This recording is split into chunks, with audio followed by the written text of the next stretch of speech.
আমাকে ভালো গল্প দিলে কাজ করা যাবে, আমাকে ভালো ক্যারেক্টার দিলে কাজ করা যাবে। গতানুগতিক গল্প, খুব বেসিক রোম্যান্টিক কমেডি, এই কাজগুলো আমাকে টানে না।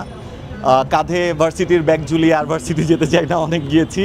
এখন নতুন কিছু এক্সপেরিমেন্ট করতে চাই, নতুন ক্যারেক্টার করতে চাই, দর্শকদের নতুন কিছু দিতে চাই। আমার মনে হয় এটা অ্যাজ আ সিনিয়র আর্টিস্ট আমার রেসপন্সিবিলিটি। আমার কাছে সবসময় কোয়ালিটি ওভার কোয়ান্টিটি। আমার মনে হয় 10টা র্যান্ডম কাজ করার চাইতে ভালো একটা কাজ করাটা আসলে যথেষ্ট। আর আমার কাছে নিজে আমার যেটা ভালো লাগে না বা আমি নিজে যেটা পছন্দ করি না, সেটা আসলে আমি আমার দর্শককে দিতে চাই না, এখন সেটা যতই জনপ্রিয় জনরা হোক না কেন। আর এটা আমি আসলে দোষ ডিরেক্টরদেরকে দিব না।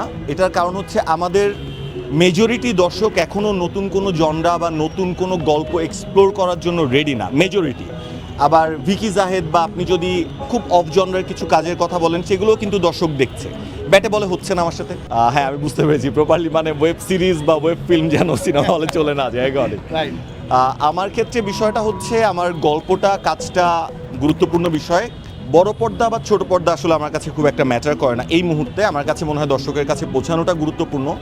আর টিকিট কেটে টাকা দিয়ে আমার কাজ দর্শককে দেখানোটা ইটস আ বিগ রেসপন্সিবিলিটি। আমার মনে হয় আরেকটু বড় হই, আরেকটু ঠিকঠাকভাবে অভিনয়টা রপ্ত করে ফেলি, তারপর আসলে বড় পর্দার স্বপ্ন দেখা যাবে।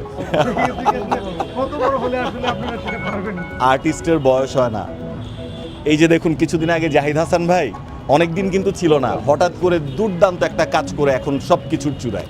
সো আর্টিস্ট আসলে বয়স হয়ে যাচ্ছে, আর কবে পাবেন এটা আসলে বলার সুযোগ নেই। আমার মনে হয় প্রত্যেকটা আর্টিস্টেরই একটা গোল্ডেন পিরিয়ড, যে একটা গোল্ডেন টাইম থাকে। I am still waiting for that one. আসলে কাজ তো হচ্ছে, হয়তো কাজের পরিমাণ কিছু কম বা বেশি, কিন্তু কাজ হচ্ছে। এবং আশার কথা হচ্ছে ভালো কাজ হচ্ছে। আগে যেমন আমাদের বেশ কিছু জায়গায় পলিটিক্যাল কিছু বায়াসনেস ছিল, আমার মনে হয় এখন আমরা ওই জায়গাটা থেকে বের হয়ে এসেছি। সেটা প্রযোজকের জায়গা থেকে হোক, ডিরেক্টর হোক বা আর্টিস্টের জায়গা থেকে হোক। কাজের পরিবেশটা আসলে পলিটিক্যাল অ্যাটমসফিয়ারের চাইতে বা দেশের পরিস্থিতির চাইতে বেশি নির্ভর করে আমরা যারা কাজ করছি তাদের উপরে। আমার ডিরেক্টর বলেন, আমার প্রডিউসার বলেন, আমার আর্টিস্ট বলেন, আমার টেকনিক্যাল টিম বলেন, তারা আসলে কাজের পরিবেশটা কেমন রাখছে এটার উপরে নির্ভর করে আমাদের কাজের পরিবেশ। এক্সটার্নাল বিষয়, পলিটিক্স বা দেশের প্রভাব যদি বলেন, ওইটার প্রভাব অনেক বেশি না, অবশ্যই আছে, কিন্তু সেটা অনেক বেশি না যে আমি আসলে ওইটার উপর কোনো স্টেটমেন্ট দিতে পারবো। হ্যাঁ বন্ধু, আসলে আমরা সবাই ব্যস্ত।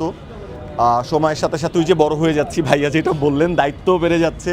সো যখন আপনার দায়িত্ব বেড়ে যাবে, তখন আপনার নিজের জন্য বা ফ্রি টাইম একটু কমেই যাবে।